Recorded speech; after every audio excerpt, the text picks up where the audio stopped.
This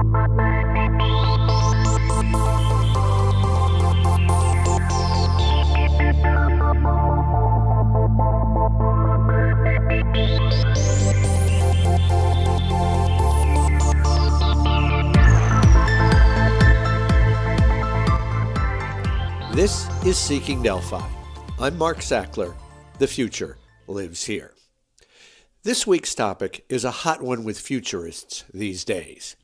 Artificial intelligence, and specifically how it will impact our jobs and our lives.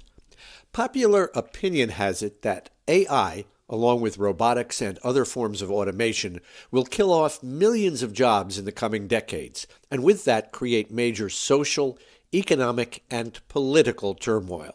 It's not uncommon to see forecasts of 30 to 40% of all current jobs being automated within the next 15 to 20 years. In the past, innovative technologies usually created new jobs to replace the ones that they rendered obsolete. But never has there been the potential for so many jobs to be buried in such a short stretch of time. How will we cope with it? Not everyone is pessimistic. I recently came across an article by futurist Ian Pearson that took a decidedly different tack on the potential effects of AI on the world of work. Ian is a speaker, consultant, and blogger on futurist issues, and is the author or co-author of 8 books. I put in a call to him in the UK recently to get his take on how AI will change the world of work and eventually what it means to be human. Here's what he had to say. Ian, welcome. Thank you. Ian, on a recent post on your blog, well, I'll read the title of the blog because it says it all.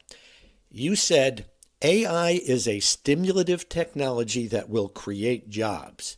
Now, this is counter to the prevailing view we get from currently most, not just futurists, but economists, politicians, social and labor activists, that AI and automation are going to kill major number of jobs. So give us kind of an overview on where you're coming from on this.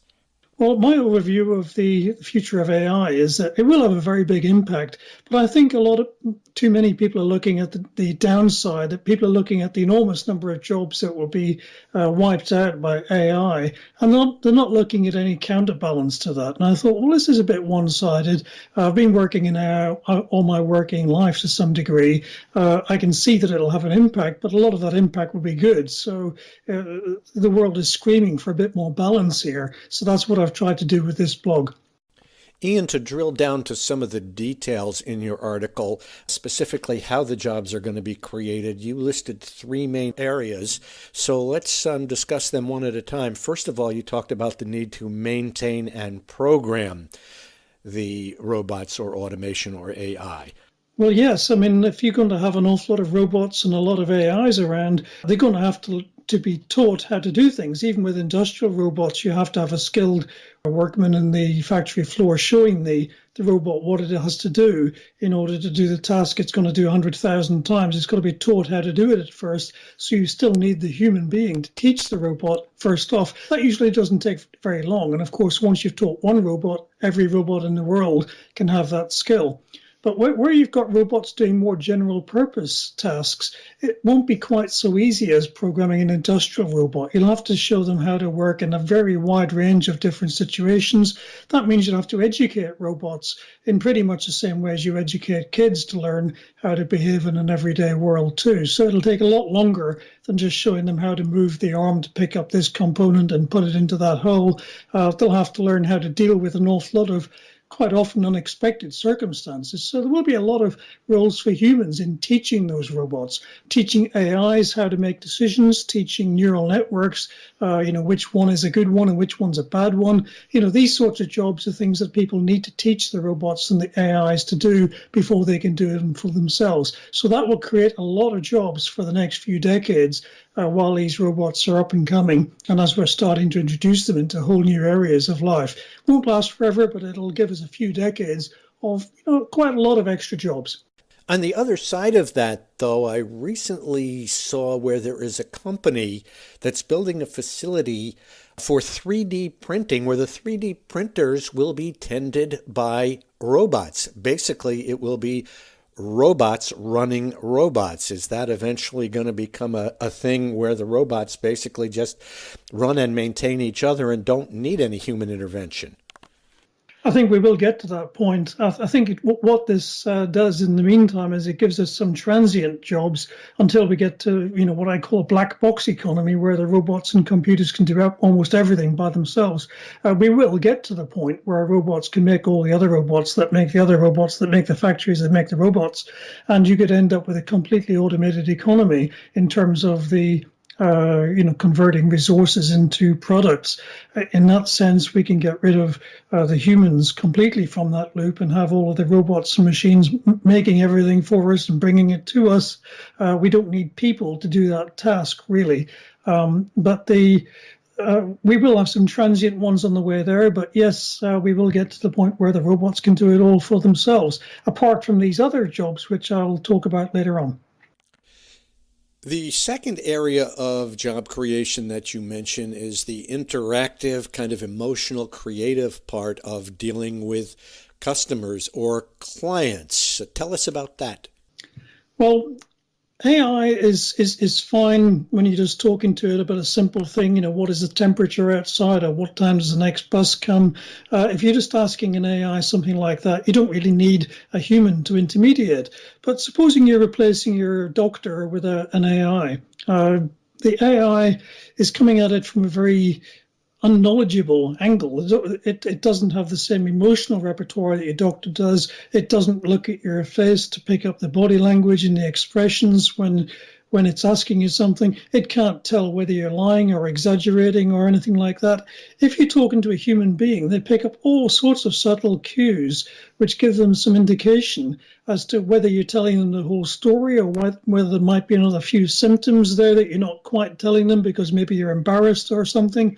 Having just a nurse or a technician or somebody in between you and the AI can allow you to give far more detail to that program so it can make a much better diagnosis. Now, when an AI gets all the information, it can make a very good diagnosis, so it can compete very well with a GP. In fact, in many circumstances, can outperform a GP when doing a diagnostic of what it is that's wrong with you. But it has to get that information first. And people will open up to a computer, but they won't open up to a computer in every single area. So sometimes you need a human being to act as that intermediary and to get you from a human point of view to be a bit more honest and not exaggerate so much. I mean, we've all been on Google and we've typed in a few symptoms, and then it suggests you might have this, genius's disease or something. Oh, yeah, that sounds good. I'll have that one. And you then come up with all sorts of reasons why you've got this extra symptom. You haven't really got it, but it makes you get a more exotic diagnosis. We've all been tempted down that route and persuaded ourselves we've got every wonderfully exotic disease that's ever been discovered. So it's quite dangerous just having AI. The human forces you to be a bit more open and honest and realistic about what it is you're doing. So that's a very big role, actually, for humans. To me, that sounds more like you're saying there are certain jobs that will survive. Maybe they'll change, they'll be a little different, but is that really creating new jobs? It's creating new jobs. We don't have those people acting as an intermediary today. We have a very few people in the NHS, for example, a few nurses on the end of a telephone line who do talk to you and get some symptoms, and they type that into the AI and it comes back with a diagnosis. We have a few people doing that. We need a lot more of those as we replace the doctors. So we are eradicating the doctors' jobs to some degree, or allowing them to deal with much larger numbers of people, or more things that can go wrong with you. But we're creating some new jobs which will offset that. So it's a bit of both. And I think that we're replacing one job with another, but we're also allowing the GPs to be freed up so they can do more. In the UK, we have far too few GPs for the population. Some areas we've hardly got any GPs, and you're lucky to see one at all. So when you do need to see one, it's more likely that you'll be able to get an appointment because the AI will be taking an awful lot of that load off them. So you'll be creating a new job alongside, but you're also getting rid of the load on GPs. And if we get far enough down that road, eventually you'll be eradicating some GP jobs too. Ian, before we move on to item number 3, I'd like to play devil's advocate here for a minute. In his book, The Heart of the Machine, Richard Yonk speaks of emotionally intelligent AI and seems to indicate we're well on our way to attaining it. Doesn't that kind of contradict what you're saying here about the need to have humans handle the emotional part of the interaction in business? Well, I have a lot of respect for Richard Young. He's a smart guy and he's a very nice guy, and we're good friends, I think. And it's not something I would disagree with him. I think what he's talking about really is a longer time frame. In the short term, computers are not really very good at emotional stuff. In the very long term, they'll be just as good at emotions as you and I. In fact, if you go 2050 and beyond, computers will have far more emotional repertoire than human beings do. But that gives us a few decades before they really catch up. And in that short to medium term, again, we have a nice transition period where we get used to the robots and the computers being around. What I'm not saying in this interview at all is that robots and computers can't do an awful lot of the skills that humans can do. What I'm saying is that we've got a very long transition period with quite a lot of interim and medium-term jobs, which really are not being taken account of. AI will have an impact, but it'll be a very gradual one over several decades. And we will get to emotional computers. We will get to computers that understand you as well as your wife or your husband or your best friend, but we're not going to get there anytime soon. It'll be a long time before they become self-aware and conscious, which they will need to do to have that skill, and before they've got enough experience of life for themselves, so they've got some first-hand experience and can have the empathy and so on. Those skills will come, but it'll take a long time before the computers and the AIs and the robots get there. Well, if there's a computer that can help me understand my wife, I want one of those. So let's go on to the third issue that you list for the reason for creating jobs with AI, and that's entrepreneurship. Yes, I think an awful lot of us would be an entrepreneur if it wasn't so difficult. We have government who puts immense numbers of forms in front of you when you want to do anything. And furthermore, it's impossible to get any help to fill in those forms. If you want to talk to somebody from government, you've got to search through hundreds of pages of things before you can find out the right contact point. And then you've got to wait an hour on the phone line till somebody eventually answers it. And then they'll tell you, sorry, you come through to the wrong place. You've got to phone this other one and wait another hour to talk to somebody else. It's very difficult to be an entrepreneur and to start up a new business and to work out how to do your taxes, or what is it you've got to do to employ somebody. If you've got AI and automation that can sort out an awful lot of that, sure, that might take away a job or two, but it'll also discourage people from being worried about having to do things for themselves. It'll allow them to be freed up as baby entrepreneurs. They can go out and do this stuff. Maybe they've had a hobby. They could change that hobby into a small business. Maybe you just retire, you can start doing something you've always wanted to do. You never had the energy to set up a company and you still don't want to do that, but you can outsource all of that onto the cloud and let the AI worry about that. You can concentrate on the bits that you want and the computers can fill in the rest. A lot of us would be entrepreneurs in that kind of world. The other thing, of course, is that as automation brings down a lot of costs because of manufacturing becoming cheaper and things like 3D printing and things like self-driving cars, that will reduce distribution costs, make it much easier to get something you're making at home to somebody else. You don't have to worry too much about the postal service and employing couriers and all of this sort of stuff. An awful lot of this will be taken care of you just by you talking to your household assistant and saying, well, this jar of chutney I've made needs to go to Mrs. Smith down the road. The car will just come along, pick it up and take it there.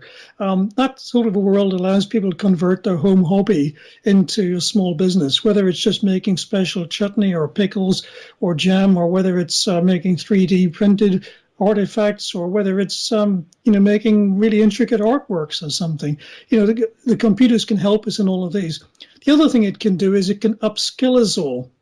I mean, people always talk about the impact and redundancies, but actually what will happen with most companies is you will take someone who hasn't got very much skill and you'll back them up with an awful lot of artificial intelligence and robotics and give them effectively much more skill. So you take someone who's just a new graduate straight in from university and you're effectively giving them 20 years of experience by throwing an awful lot of artificial intelligence behind them.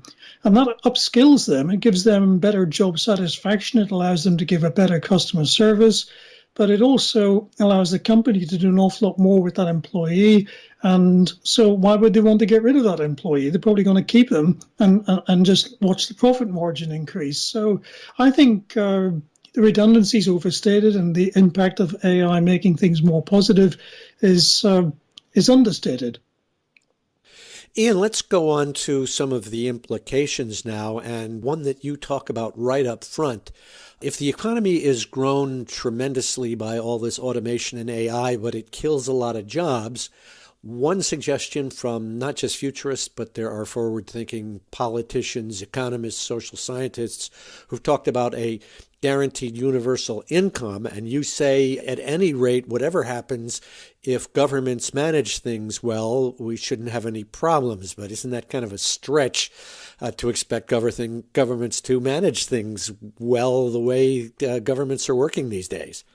Yeah, I think it is a stretch. Looking around the world, I honestly don't think we have the quality of leadership in government that we need in order to get to this world in the right way, which I'm talking about. It needs to be well managed. I don't think we have those good managers. If you look around the world, we don't see some top-class politicians in the world at the moment compared to some of the fantastic leaders we've had in the past. But if you were to take every single job that exists in the world today and you suddenly automated it, all of the people would suddenly be redundant, but the economy wouldn't change one jot or tittle. It would stay exactly the same. All of that same adding value to the basic resource and making it into something valuable would still be going on. So the economy is not necessarily affected adversely just by automating something. It stays the same size if you directly automate a job. But if you're liberating that human being, giving them some AI and some robotic assistance so that they can still add to it, then what you're doing is you're increasing the size of the economy. You're increasing the total amount of work available to add value to the basic resource. So the economy gets bigger, there's more money to go around, so we're all better off. So really it's a good thing if we're able to bring in a lot of automation because it's an extra pair of hands or it's an extra few billion pairs of hands to help us to add even more value to our environment. So I don't see it as an economic problem, I see it as a benefit. Now the results of that can only be the benefit if we manage it properly. If you were to take all of the jobs and automate them, sure, the economy stays the same size, but if we don't do anything to redistribute that income, then the few hundred people that own those big companies around the world would keep all of the profits. They wouldn't be paying anything at all in salaries. Nobody else would have any money. So the economy would grind to a halt because nobody would be able to buy the products that those companies are manufacturing. So you have to work out how to redistribute that income to everybody in the population. And the best idea doing the rounds at the moment is this idea of universal basic income, or citizen wage, as some countries call it. And the idea of that is that everyone gets a basic income, which could be as generous as average wage today, or even more generous than that. And they can do whatever they want with their time. Some of us will do our hobbies. Some of us will do social entrepreneurship. Some of us will just sit and play computer games all day or just watch TV and get very, very fat. But I don't believe very many people will do those latter things. Most of us will do something constructive with our lives, which we want to enjoy doing and make our lives happier. And the income will just keep coming in. So the income comes in, we keep buying the products, the economy carries on functioning, the robots are doing most of the work. I think that's a system which is perfectly viable, but it does need the laws to be changed, it needs taxation to be changed, and it needs the whole structure of our economy really to evolve into something much more enlightened. That does require good quality leadership, and I don't see those good quality leaders that we have today. There are those that might say that's not economically viable. What do you say? The economic growth that we've been seeing historically for the last few decades has been about 2 to 2.5% economic growth in real terms every year. By 2050, that increases the size of the economy by a factor of between 2 and 3, probably about 2.6 or something like that. What that means is that a country like the UK or the USA can afford to give everybody in the entire community, every adult could get a citizen wage, universal basic income, more generous than today's average wage. So if you've got a household with two adults working, they're going to have two full average wages coming in. So because the goods and services are cheaper because they've been produced by robots, we'll be a lot better off than we are today. So this is really good news if we can get to that point. So it's not a utopia, but it's certainly a lot better than we have today. And we should be trying to get to that point if we possibly can. Ian, to conclude, let's go to a more existential issue here on a broader sense. Elon Musk just recently announced the creation of a company called Neuralink to try and establish the direct connection between the human brain and artificial intelligence, something that many people think maybe is necessary to keep us from being bypassed by the very artificial intelligence that we create. What do you think about this? Is it viable, and how far away is it? Well, it's certainly viable. I looked a little bit at the neural lace thing. It seems to be sticking a membrane on top of the brain surface or something like that to pick up brain signals. In itself, that would not work very well. That would allow you to do one-directional thought recognition. People are already doing that for controlling wheelchairs, for example, to make sure that they can steer the wheelchair just by thinking left or right. That kind of stuff is entirely feasible. We already demonstrated that. It's been around for, nearly 20 years now since the first thought recognition systems have been around. If you go back, Elon Musk certainly didn't invent this idea. It's a very old one. If you go back to about 1990 version of Star Trek, I think it was Lieutenant Commander Data tried to stick some stuff into his friend Geordie LaForge's brain. He tied him down onto this operating table, and he was about to inject this whole bunch of nanites into LaForge's brain so that they would connect to every single neuron, to every dendrite, and to be able to interface so that he could make Geordie LaForge into some sort of a cyborg. And of course, this being Star Trek, that wasn't a desirable idea, and he was rescued. But that idea was about 25 years ago, and a lot of us have been thinking down that path. That's my own view of how we would need to do direct link to the brain. We need to get technology in the nanometers into the brain, in between the synapses, so that you can measure the activity of every single synapse in the brain. And there are quite a lot of those. Now, the way to do that is to make maybe an injection of some of these nanites, or whatever you want to call them, and to inject them into the brain so that they can be distributed and then they can latch onto every single connection. Once they do that, they can triangulate exactly where they are. They can work out an individual address for each neuron, each dendrite, each connection. And they can effectively send that information to the IT world outside, and they can make an exact replica. So you could have Mark Sackler Mark II in the computer. But when you do that, that's actually a really interesting thing, because not only do you have a two-way link between your brain and the computer world, so you think something, the computer picks up your thoughts, it works out the answer, and it pumps the answer back into your brain. But that's not the only thing that's going to happen. When you start doing exactly your brain, but you're doing it inside the computer can run a heck of a lot faster than your brain can. The signals inside your brain travel at about 200 meters per second. Inside an optical fiber, they travel 200 million meters per second. That's a million times faster. The neurons in your head switch at about 200 times a second. It won't be very long before the 200 gigahertz, a billion times faster in the computer world. And if you think of all of the multiple cores you've got in today's chips, you probably have got that 200 gigahertz, because it's 2.5, 3 gigahertz times 64 cores or whatever it is you've got. So we're getting to the point where the IT is a million times faster on this, it's a billion times faster on that, but also you can make it very, very much smaller. So instead of having a brain which is 15 centimeters across, you're going to have a brain which is 1.5 millimeters across, but still has all of the same number of neurons and synapses inside it. So again, you've got another factor of 1,000. So it's a billion times faster, it's 1,000 times smaller, and it's a million times faster for the communication. That's what 18 zeros we're adding to the speed of your brain. So you could make a brain which is a billion times better in one single second. You could have many lifetimes worth of thinking with the same personality that you've got today. So before you have breakfast in the morning, you've already done more than civilization's done since we invented the wheel. Now that's pretty good productivity, Ed. It's something which is worth pursuing, and it will happen sometime in the early second half of this century. So in the 2050s, you will have that link to your brain so well done that we effectively have the replica of your brain outside. And of course, if it's so much better, most of your thinking will be happening in there. So around about the time that you eventually you die, your body dies, you won't care very much. It won't be a big career problem because 99.9% of your thoughts are already happening in the cloud. So you just go out there, you find an Android, and you just connect into that and use the Android as your body. You know, your real one, you go to the funeral, bury it, cremate it, whatever you want to do with it, but your mind will carry on. And it's a supersized mind, and you can transfer it across the world at light speed. You can travel to the other side of the world in a split second.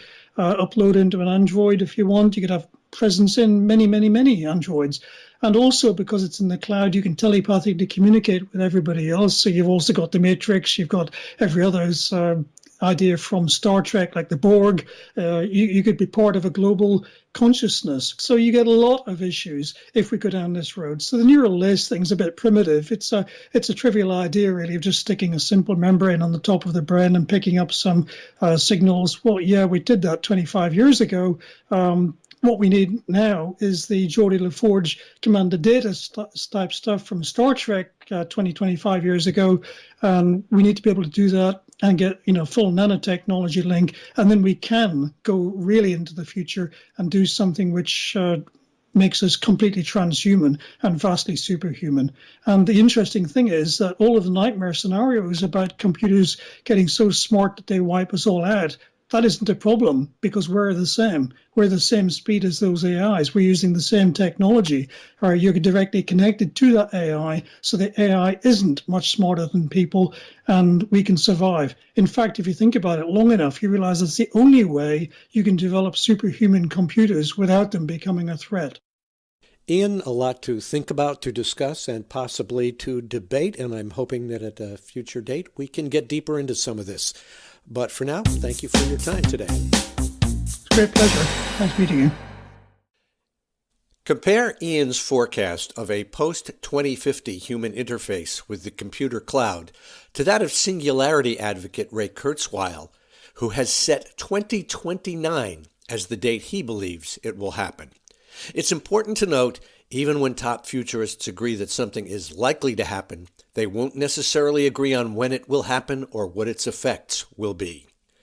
And as for his view on AI stimulating the creation of jobs, Ian is more optimistic than most. You can find a link to his blog post on the subject on the Seeking Delphi webpage for this podcast, along with links to this week's news stories. In the news, as is the case almost every week, Elon Musk was in the news. This time, it was his announcement of a plan for Tesla to produce an all-electric 18-wheeler semi-truck to compete with conventional vehicles. At least one major analyst immediately downgraded two major truck manufacturers, citing full cyclical value and the potential for Tesla disruption in the marketplace. Speaking at the annual Facebook Developers Conference, Oculus chairman Michael Abrash said that full augmented reality is at least 5 to 10 years away. He also asserted that it won't be an occasional thing, it will be an always-on addendum to your environment. The European Space Agency held a conference on space debris. The conclusion is there's a lot of it, and collisions could be catastrophic, affecting communication satellites and even the International Space Station. And finally, speaking in an interview with USA Today, Apple co-founder Steve Wozniak predicted that companies like Apple and Google will still be around and vital in the year 2075. If by some miracle I'm still around in 2075, I honestly won't care. As always, your comments, questions, or suggestions for future content are always welcome and are best submitted through the Seeking Delphi Facebook page. Don't forget you can subscribe to these podcasts on iTunes or YouTube. Thanks again to my guest Ian Pearson. My technical assistant is Mohammed Maroof. Until next time, I'm Mark Sackler.